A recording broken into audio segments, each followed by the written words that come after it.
Assalamualaikum warahmatullahi wabarakatuh. Waalaikumsalam. Saudara muslim yang berbahagia, alhamdulillah kita berjumpa lagi dalam obrolan Bayati Podcast bersama Ustadz Imam. Ya, kita sapa dulu beliau. Ustadz Imam, gimana kabarnya? Alhamdulillah sehat. Alhamdulillah, luar biasa. Subhanallah. Masih dalam limpahan nikmat dan rahmat Allah kepada kita semua yang dimana sampai detik, sampai hari ini kita masih berikan semua apa yang kita butuhkan dalam kehidupan kita. Lebih-lebih kita mudah untuk beribadah. Okay. Baik, dalam bahasan kemarin terkait dengan masalah Qurrata Ayun, tentu masalah ini panjang dan bisa kita simak bersama untuk kelanjutan dari pembahasan-pembahasan bagaimana sesungguhnya Qurrata Ayun yang ada di dalam anak kita, kepada kita, diri kita, kepada orang tua. Ustaz, pada kemarin kita bahas dari ayat ke-24, masih separuh Ustaz. Okay.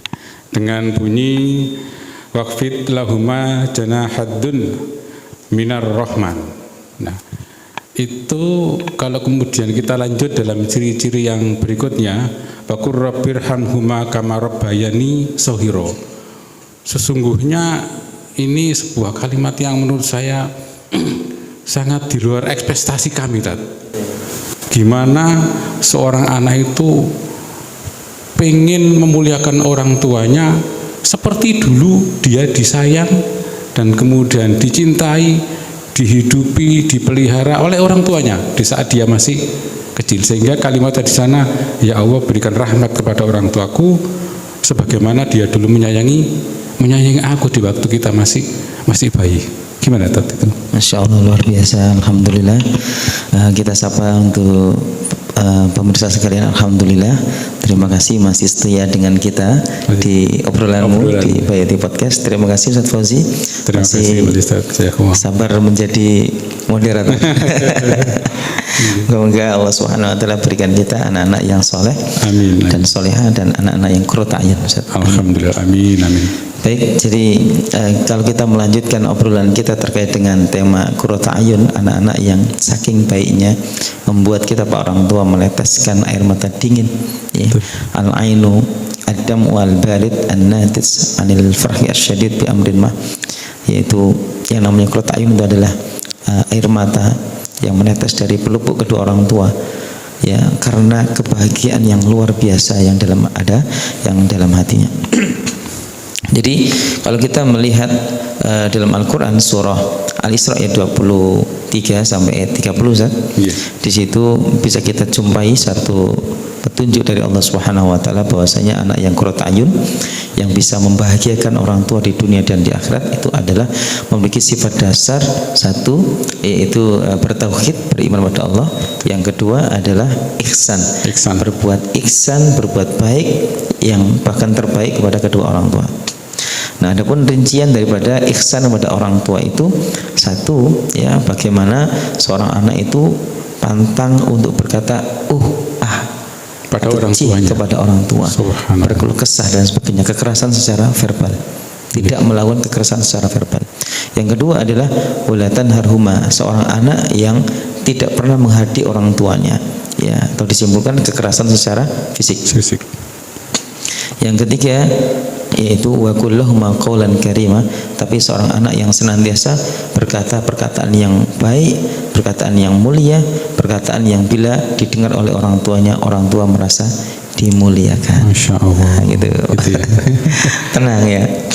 Dan yang keempat yaitu wakhfid lahuma janahal dhulli minar rahmah, dan rendahkanlah sayap-sayapmu, ya, dengan penuh kerendahan diri terhadap orang tua, minar rahmah, karena kasih sayang. Nah, kemarin kita sempat sampaikan Ustaz, rahmah itu adalah satu kecintaan yang mendalam berangkat daripada belas kasihan. Jadi bukan lagi karena bukan karena fisik, bukan karena orang tua itu masih kuat, masih punya banyak harta, masih bisa mengcover, membantu kita, tapi justru di saat orang tua berada pada titik terlemah mereka, di mana mereka tidak lagi bisa berjalan dengan kuat, di mana mereka tidak lagi bisa bahkan mengurus tugas-tugas pribadi mereka. Ya. Disitulah, ya kan, harus ada rahmah, belas kasihan dan kasih sayang dari seorang anak kepada orang tua. Nah, kemudian kita akan melanjutkan pada ciri yang berikutnya. Jadi ciri yang kelima, Ustaz, ya, di dalam ayat yang ke-24, yaitu wa qur rabbirhamhuma, dan wahai para anak-anak yang ihsan, wahai para anak-anak yang qurrata ayun, senantiasa katakanlah, sebutlah, bacalah dalam doamu, rabbirhamhuma, ya Allah, rahmatilah keduanya, rahmatilah kedua orang tua kami, kama rabbayani shaghira, sebagaimana kedua orang tua kami, bapak ibu kami, mendidik kami shaghira, di saat kami kecil. Gitu. Ya, ini ayat ini subhanallah, singkat padat, ya, jawami'ul kalim, ya, singkat tapi mengandung hikmah yang begitu dalam. Mari kita rinci, Ustaz. Monggo. Kayak menarik banget. Yang pertama, Ustaz, dari ayat ini jelas sekali ciri anak yang soleh tidak pernah kering lidahnya daripada doa untuk orang tuanya. Masya Allah. Dia tidak pernah melupakan orang tua dalam untayan doa yang senantiasa dia baca. Baik orang tua yang masih hidup maupun orang tua yang sudah meninggal, itu wajib senantiasa ada doa kebaikan untuk mereka di tengah doa-doa yang dipanjatkan oleh anak tersebut. Kalau anak tersebut adalah anak yang soleh, pasti dia tidak pernah melupakan orang tua, terutama dalam doanya. Bolehlah kadang seorang anak dia tidak memiliki banyak materi yang berlebih, Ustaz. Tapi dia bisa tetap berbakti dengan kedua orang tuanya. Dengan apa? Dengan untayan doa ini yang tidak pernah dia tinggalkan dalam setiap doa yang dia panjatkan kepada Allah. Ini juga bagian daripada birrul walidain. Birrul walidain, mendoakan. Ya. Subhanallah. Jadi sama, Ustaz, sama ciri, ya, ciri orang tua yang baik adalah orang tua yang tidak pernah meninggalkan dan melupakan anaknya dalam doanya. Dan ciri anak yang baik adalah tidak pernah meninggalkan doa untuk orang tuanya. Ya kan? Kalau doa wajib untuk orang tua yang baik adalah surah Al-Furqan ayat 74. Rabbana hab lana min azwajina wa dzurriyyatina qurrata ayun. Itu doa wajib. Tidak ada orang tua yang soleh yang ingin melahirkan anak yang soleh kecuali selalu membaca doa ini. Tidak pernah melupakan anak-anaknya dalam doanya. Dan tidak ada anak yang soleh, ya, kecuali dia tidak akan pernah melupakan doa ini dalam doanya. Itu apa? Wa qur rabbirhamhuma kama rabbayani shaghira. Itu, Ustaz. Ya, oleh karena itu dalam hadis, ya, yang diriwayatkan oleh Imam Ahmad, Ibnu Majah dari sahabat Abu Hurairah radhiyallahu taala anhu, Nabi sallallahu alaihi wasallam bersabda, "Innallaha la yarfa'u darajah." Sesungguhnya Allah mengangkat derajat seorang hamba lil abdi as-salih, bagi seorang hamba yang soleh, fil jannah, nanti di surga. Allah akan mengangkat derajat hamba Allah yang soleh di surga kelak. Fayaqulu, maka hamba Allah yang soleh yang diangkat derajatnya oleh Allah di surga ini berkata sama Allah, ya Rabb, wahai Allah, min aina li hadza, dari mana kok bisa saja diangkat derajatnya?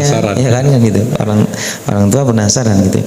Fayaqulu bi istighfari waladika lak, kami angkat derajatmu ini wahai orang tua yang baik di surga ini karena berkat istighfar yang diucapkan oleh anakmu dulu ketika hidup di dunia. Ini adalah hadiah, ya, dari istighfar yang dilakukan oleh anak-anakmu selama hidup di dunia. Kami angkat derajatmu di surga. Mungkin kamu sebagai orang tua saking sibuknya kamu bekerja untuk anak-anakmu, kamu jarang istighfar, ya. Kemudian istighfarnya diwakili oleh anak-anakmu. Anak-anakmu tidak pernah berhenti berdoa, Rabbi firli wali walidayya warhamhuma kama rabbayani shaghira. Subhanallah. Jadi subhanallah. Oleh karena itu para orang tua, ya, sungguh orang tua berada di depan ancaman yang besar. Orang tua berada, ya, di hadapan ancaman yang besar. Kecuali orang tua yang benar-benar menyiapkan 3 hal dalam hidupnya. Apa itu? Apa itu, Ustaz? Sadaqatin jariyatin au ilmun yantafi'u bihi au waladin sholihin yad'ulah. Subhanallah. Ya, orang tua rugi hidupnya kecuali dia menyiapkan 3 hal ini dalam hidupnya. Makanya Nabi mengatakan dalam hadis yang diriwayatkan oleh Imam Muslim dari Abu Hurairah radhiyallahu taala anhu, "Idza mata ibnu Adam inqata 'amaluhu illa min thalath."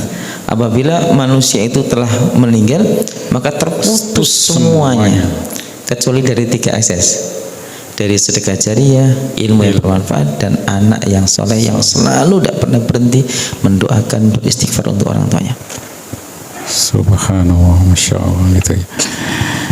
Seakan-akan kemudian bagi kami sendiri mendoakan orang tua itu bukan hanya kebutuhan kita sebagai bentuk balas budi waktu kita masih dirawat sama orang tuanya, tapi ini bentuk sebuah kebenaran iman kita kepada Allah, bahwa itu perintah Allah kepada kita untuk mendoakan orang tua. Seakan-akan tanpa disuruh, ya kita punya kewajiban itu sebagai pembenaran dari keimanan kita. Gitu tadi. Karena memang Allah perintahkan wa qur rabbir, kan gitu. Dan katakan, ini perintah dari Allah. Betul. Bagi anak yang qurrat ayun memahami dan mengamalkan perintah ini. Gitu. Betapa bangganya, bahagianya jika orang tua punya anak soleh seperti ini. 1. Jika anaknya 9, subhanallah. Maka benar, kata orang Jawa, banyak anak banyak rezeki. Tentu bahasan kita yang lebih sederhana, bukan rezeki yang konkret, tapi rezeki doa dari anak-anak solehnya. Semoga dengan itu kan tentu seperti saya sampaikan tadi, jenengan, bahwa Allah mengangkat derajatnya dari istighfar anak-anaknya. Masya Allah. Subhanallah, luar biasa. Oleh karena itu para orang tua yang ingin beruntung hidupnya di dunia dan di akhirat, kita perhatikan 3 aspek ini, Ustaz. Bagaimana selama hidup kita menyiapkan sedekah-sedekah terbaik, sedekah jariyah ya, yang mengalirkan pahala buat kita. 2, ilmu yang bermanfaat. Investasi yang terbaik untuk orang tua dan anak adalah investasi ilmu. Orang tua tidak boleh berhenti belajar. Orang tua terus belajar. Ya, karena ibadah terpanjang adalah ibadah keluarga. Ya, di situ ada anak-anak, ada keluarga yang harus dinafkahi. Ya kan? Dan ibadah itu nggak benar, nggak akan lurus kalau nggak ada ilmunya, Zat. Maka itulah kenapa ada ilmu parenting, dan tidak boleh berhenti belajar parenting, terus belajar. Dan sumbernya adalah Al-Quran. Nah, Al-Quran itu samudra ilmu, gitu ya. Dan yang ketiga, orang tua jangan sampai berhenti dan jangan sampai lengah menyiapkan waladun solihun yad'ulah. Anak yang baik yang nanti akan melanjutkan ibadahnya, yang akan mendoakan dia, mengirimkan istighfar dan doa untuk orang tuanya. Jadi ini sangat spesifik sekali. Maka kalau orang tua, ya bolehlah orang tua menyiapkan anaknya supaya dia nanti sukses secara materi duniawi ya. Tapi jangan lupa aspek terpenting.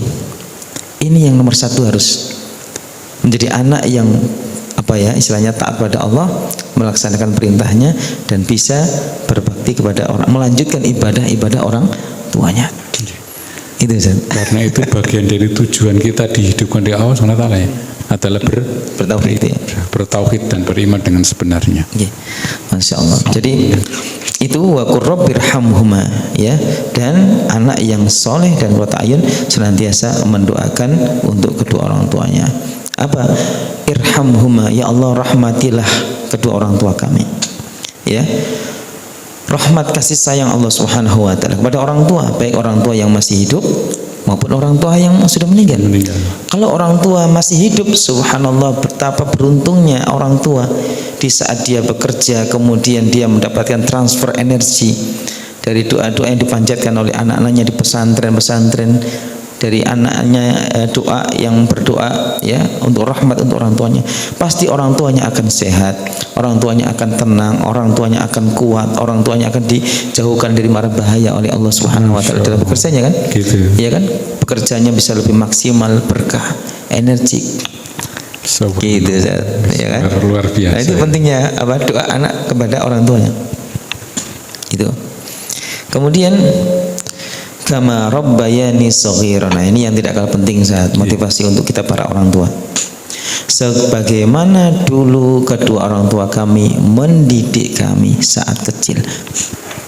Jadi ternyata ya kan, fase terpenting agar lahir anak yang berbakti di masa depan adalah di masa kecil.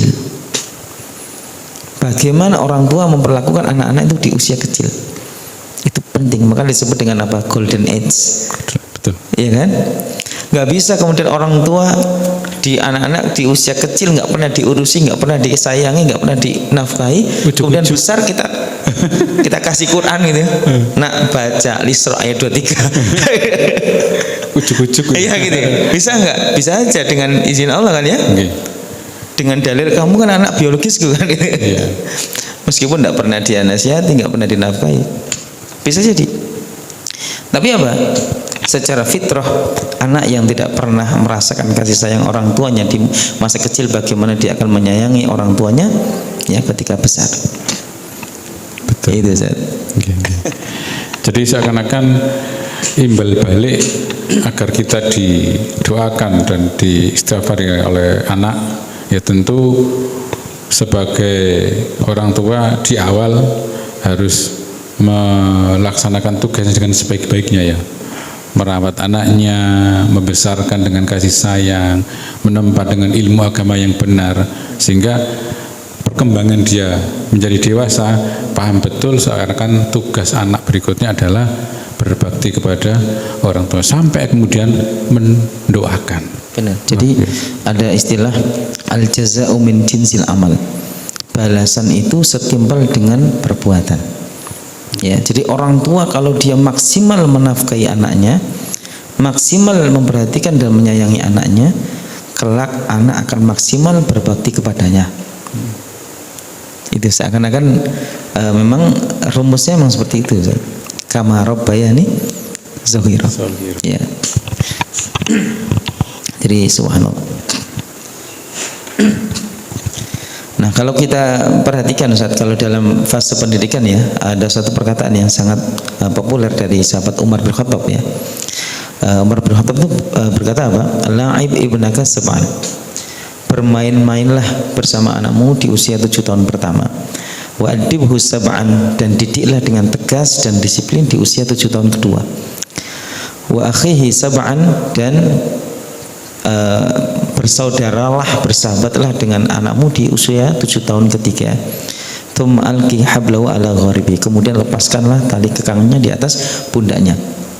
Nah, para ahli parenting itu membagi ada 4 fase ya, berarti ya. 7 tahun pertama usia 1 sampai 7 tahun, 7 tahun kedua 8 tahun sampai 14, 7 tahun yang ketiga umur 15 sampai 21 ya. Kemudian 21 sampai seterusnya. Itu. Untuk fase yang pertama 7 tahun pertama dari 0 sampai 7 tahun, ya inilah disebut dengan golden age. Ya, masa emas. Di mana apa? Menurut Dr. Aisyah Dahlan, laki-laki kita sampaikan, dan ini memang sangat relate sekali. Paling tidak ada 5 baterai yang harus disuplai oleh kedua orang tua kepada anak. Kalau 5 baterai ini tidak diberikan oleh orang tua kepada anak, ya maka hanya antara 2 hal, menjadi hutang pengasuhan atau luka pengasuhan. Kalau nggak menjadi hutang pengasuhan, maka dia menjadi luka pengasuhan. Gak bahaya itu. Benar. Maka ada istilah apa itu? Masa kecil kurang bahagia, ada ya. Kemudian kemungkinan itu korban hutang pengasuhan. Ada perhatian yang tertunda yang dulu ketika kecil tidak didapatkan oleh anak itu dari orang tuanya. Apa 5 hal itu? Yang pertama adalah pendampingan. Ya. Kedua orang tua, baik suami maupun istri, harus benar-benar menyempatkan untuk bisa mendampingi anaknya. Ya, meskipun sebentar, ya. Terutama seorang ibu yang memang seorang ibu harus lebih maksimal mendampingi anaknya. Kebersamaan seorang ibu dengan anaknya, dengan menggendongnya, dengan menemani dia bermain, itu sangat berarti membangun chemistry dan kedekatan batin antara orang tua dengan anak. Disitulah anak itu akan pairing, menyambungkan jiwanya dengan jiwa orang tuanya. Ya, termasuk dengan seorang ayah. Maka seorang ayah jangan lupa untuk juga ikut berperan. Jangan sampai yang dikenal hanya sosok ibu, ayah enggak. Gitu. Memang ayah punya dimensi yang lain, dia harus bekerja. Tapi ketika pulang kerja jangan lupa peluk anak, ya, cium anak, timang anak, meskipun sebentar. Jadi dampingi anak. Yang kedua adalah layani anak, ya kan? Kenapa kita harus mendampingi anak? Karena nanti ketika kita tua kita juga pengen didampingi oleh anak kita. Gitu ya. Iya. Yang kedua, layani. Kenapa kita perlu melayani anak ketika mereka masih kecil? Karena nanti ketika kita tua pun sangat membutuhkan pelayanan mereka. Karena keterbatasan dalam fisik kita ya. Ya, itu, ya kan? Jadi layani anak, ya kan? Kita suapi, kita mandiin, ya kan? Kita suapin, ya.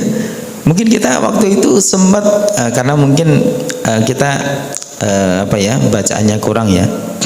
Kadang kita sekilas orang melihatnya itu menjadi beban. Wah, repot banget ya, harus gendong, harus nyuapin. Ngapain, aku kan bapak kan. Kadang saya juga pernah punya persepsi seperti itu saat ya. Tak serana sampean semua lah gitu. Ternyata setelah kita banyak membaca dan mendengarkan kajian mereka, astagfirullah, ternyata ada satu sisi yang terlewatkan. Ternyata seorang ayah ketika dia bisa memandikan anaknya itu satu kesempatan bagus, ya kan? Karena nanti seorang ayah ketika tua pun juga kemungkinan butuh dimandikan oleh anaknya, ya kan? Pelayanan. Kemudian apa? Pujian. Ya, pujian. Ini tadi yang kadang-kadang kita lupa. Kita hanya sering memarahi saja, lupa memuji. Ya, kata-kata afirmatif. Anak pinter, anak soleh, terima kasih ya Mas ya. Kita panggil dengan panggilan yang bagus, tidak membentak dia. Betapa banyak orang tua yang lemah imannya ketika diuji dengan anaknya bandel, dia langsung naik pitam. Langsung suaranya tinggi. Nanti bisa jadi akan dibalas seperti itu. Koreksi untuk kita ya. Ketika kita dimarahin anak ya, oke lah, cek dulu waktu kita masih merawat anak gimana dulu.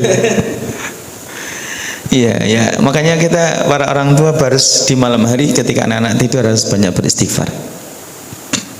Atas apa? Atas ketidaksabaran kita dalam merawat anak-anak. Ya memang, apalagi orang tua tadi itu ya, orang tua membesarkan anak 5, memasuk anak 5 luar biasa kuat. Ya. Nanti ketika orang tua sudah dewasa, 5 anak itu belum tentu bisa merawat orang tua yang satu ya. Coba bayangkan satu jiwa kemudian harus merawat 5 anak sekaligus. Itu kan butuh asupan energi, kesabaran dan iman yang besar, Ustaz. Yang satu minta ini, yang satunya minta itu. Ya kan? Ya, memang namanya orang tua kadang manusia terbatas. Maka disitulah butuh asupan iman, kesabaran yang kuat. Di malam hari kita muhasabah. Ya Allah, saya hari ini agak kurang sabar ya. Anak sempat saya jewer, anak sempat saya bentak ya. Dan apalagi kemudian orang tua itu dengan jujur dan kerendahan hati minta maaf sama anaknya. Maaf ya dek, tadi pagi ayah sempat marah, kamu sih kayak gini ya, makanya jangan diulangi lagi ya. Itu luar biasa, itu membangun engagement yang luar biasa antara anak sama orang tua. 3 yang apa? Tambah penasaran ya, kata-kata pujian ya tadi ya. Dan kalau anak itu mendapatkan prestasi, Ustaz, jangan sampai lupa untuk kita berikan apresiasi. Berikan hadiah. Sering-sering berikan hadiah kepada anak. Ya, nanti ketika kita besar, ketika kita tua, udah nggak bisa produktif, coba betapa bahagianya tiba-tiba anak datang. Ya, ayah, abi, umi, ini buat sampean, hadiah buat jenengan. Subhanallah. Sampai beri. Masya Allah, luar biasa. Jadi teman-teman sekalian yang dirahmati Allah, pujian ya. Kemudian pendampingan sudah, kemudian pelayanan, ya, kemudian apa, pelayanan, kemudian pujian, kemudian yang keempat hadiah. Jadi hadiah itu juga sangat dibutuhkan oleh anak. Anak membutuhkan hadiah. Termasuk hadiah baju baru. Iya. Iya. Itu jangan sampai anak itu apa namanya, selama anak-anak kecil itu nggak pernah mendapatkan hadiah dari ayah dan ibunya. Apalagi dia melihat teman-temannya itu mendapatkan hadiah dari bapak dan ibunya, dia, kok bapakku nggak pernah ngasih hadiah ya? Jadi kecil hati.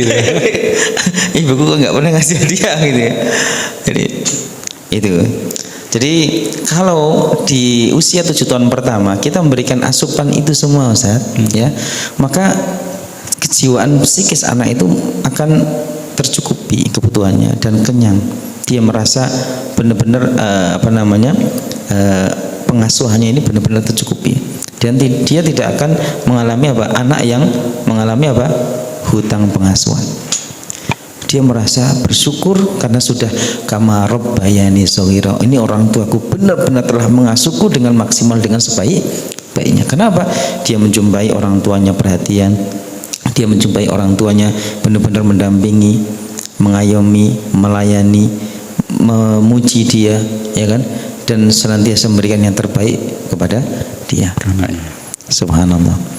Oleh karena itu, apa yang didapatkan oleh orang tua, ya, di usia besar sebatas apa yang didapatkan oleh orang tua dari kebaktian anak-anaknya, ya, di masa depan, itu sebatas semaksimal mana dia itu waktu itu mendidik anak-anaknya. Itulah kama rabbayani shaghira. Apa yang kita lakukan akan berimbas dari apa yang kita dapatkan. Insyaallah. Yang kelima Oke, kita langsung lanjutkan ya. Baik, nah kemudian yang kelima, yang berikutnya, ya, di ayat yang ke-27, Ustaz, ya.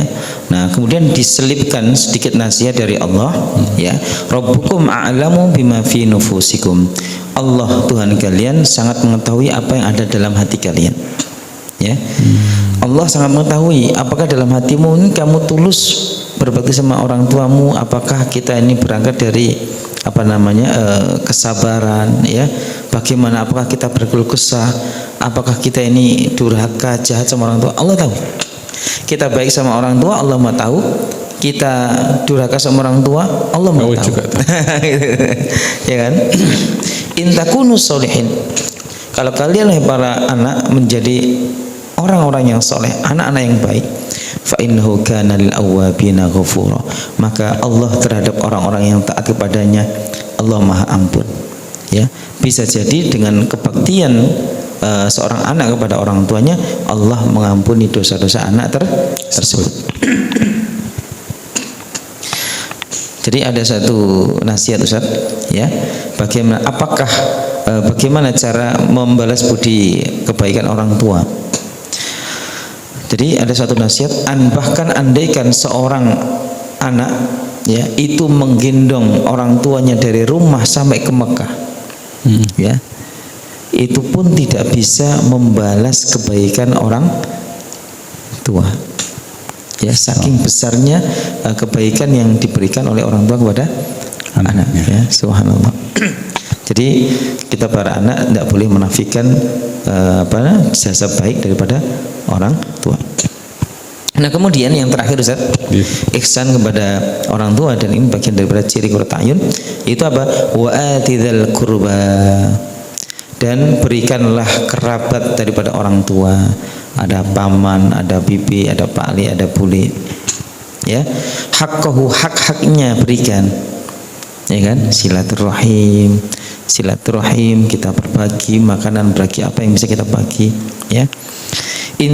Kemudian wal miskin wa bin sabil, dan jangan lupa, jangan hanya kerabat saja yang kamu silaturahim, kamu sambung dan kamu berikan sedekahmu, ya, tapi ada juga orang-orang miskin sekitar, ya. Jadilah anak-anak yang dia gemar berbagi kepada orang miskin, wa bin sabil, para musafir. Wala tubadzir tabdzira, dan wahai para anak yang Allah titipkan rezeki pada kalian, ya Allah berikan sayap-sayap kehidupan pada kalian, jangan sampai tubadzir tabdzira, jangan sampai melakukan mubadzir. Yang mubadzir ini adalah dosa harta, Ustaz. Dosa harta. Ya, Allah berikan harta kita secara halal tapi kita belanjakan dengan cara yang tidak benar. Nah, ini ada satu kritik sosial ya. Beberapa kita ini kadang memahami orang belanja berlebih kita sebut dengan mubadzir, Ustaz ya. Atau boros bahasa kita. Boros dan lain sebagainya. Padahal itu beda, Ustaz. Ya. Jadi kalau boros itu namanya israf, berlebih-lebihan. Tapi kalau mubadzir itu adalah membelanjakan harta yang Allah Subhanahu wa taala berikan kepada kita secara halal tapi kita belanjakan kepada hal yang haram. Masya Allah. Jadi mubadzir itu adalah membelanjakan harta meskipun 1 rupiah kepada jalan yang haram. Ya, kita ambil 1.000 rupiah untuk ikut judi, itu sudah mubadzir. Subhanallah. Iya, itu sudah mubadzir. Jadi ada kesalahan dalam pemahaman ya masyarakat. Ya, misalnya kalau berlebihan disebut mubadzir, enggak. Disebut mubadzir itu ketika seorang membelanjakan hartanya meskipun sedikit di jalan yang haram. Itu. Sedangkan israf itu adalah menggunakan harta yang halal pada kebutuhan secara berlebihan. Itu. Jadi intinya apa? Allah mengingatkan wala tubadzir tabdzira, jangan kamu belanjakan harta halal yang telah Allah Subhanahu wa taala berikan di jalan-jalan yang haram. Tapi belanjakanlah yang baik. Nah, di antara cara membelanjakan harta yang terbaik adalah gunakan untuk membantu orang tua, menafkahi orang tua. Kalau orang tua sudah tercover, sudah tercukupi, kerabat orang tua, ya, orang tua punya saudara, punya Pak Ali, Pak D, jangan hanya bersedekah pada orang tua, tapi juga Pak Ali, Pak D, saudara orang tua yang masih hidup, kasih. Ya, jangan lupa untuk dikasih. Termasuk orang fakir miskin, ya, para ibnu sabil. Jadi Ustaz, ini konteksnya berarti apa? Bagaimana kita membelanjakan harta yang terbaik. Oleh karena itu Nabi SAW pernah ditanya tentang 1 dirham, ya kan? 1 dirham untuk sedekah, 1 dirham untuk hal yang lain, ya, bahkan untuk 1 dirham dia sedekahkan, ya, 1 dirham untuk dinafkahkan kepada keluarga. Mana yang lebih baik? Yang lebih adalah 1 dirham yang dia berikan, dia nafkahkan kepada keluarga. Karena itu yang paling wajib. Setelah itu baru kepada orang lain. Jadi itu. Dan Allah ingatkan, innal mubadzirina kanu ikhwana syayatin, sesungguhnya orang-orang yang membelanjakan harta halalnya kepada hal-hal yang haram, dia adalah saudara-saudara syaitan, ya. Saudara-saudara syaitan, ya. Ya, wa kana syaitan rabbi kafura, dan para syaitan terhadap Allah adalah kufur kepadanya, kufur nikmat. Di antara bentuk kufur nikmat adalah membelanjakan harta yang merupakan rezeki Allah, dia belanjakan pada jalan yang haram. Masya Allah. Itu. Allah alam bisawab. Subhanallah. Saudara muslim yang berbahagia, kayaknya gak mau berhenti ya. Okay. Cuman tenang, untuk episode berikutnya masih insya Allah kita sambung lagi. Yang jadi catatan di pikiran kami Ustaz, ternyata anak yang Qurrata'yun tadi itu tidak henti-hentinya berbuat baik, ihsan kepada orang tua, sampai mendoakan tanpa diminta, sampai kemudian membelanjakan hartanya sebaik-baiknya di jalan Allah untuk orang tua.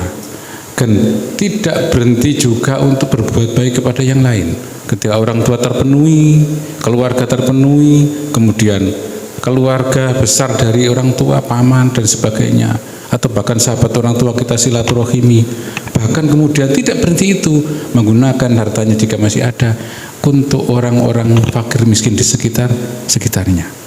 Catatan, mungkin tangga kita bingung ya. Ya Allah, kalau anaknya sebaik ini, gimana bapaknya dulu? Subhanallah. Mungkin pujiannya bukan kepada anak, malah nyanjung kepada orang tua kita yang sudah. Gimana bapaknya dulu mendidiknya? Gimana bapaknya baiknya? Sampai anaknya sebaik ini. Barangkali itu catatannya tuh. Insyaallah luar biasa gitu.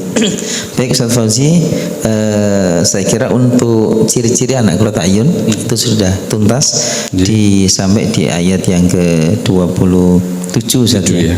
Insya Allah nanti kita akan bicara lagi ya kapan waktu di sesi berikutnya terkait dengan manajemen konflik dengan orang tua. Gitu, saksikan berikutnya. Siap. Baik, kita akhiri ke pertemuan kita ini dengan bacaan hamdalah dan doa kafaratul majelis. Alhamdulillahirabbil alamin. Subhanakallahumma wa bihamdika asyhadu an la ilaha illa anta astaghfiruka wa atubu ilaik. Dari kami, assalamualaikum warahmatullahi wabarakatuh. Waalaikumsalam warahmatullahi wabarakatuh. Jazakumullah khairan.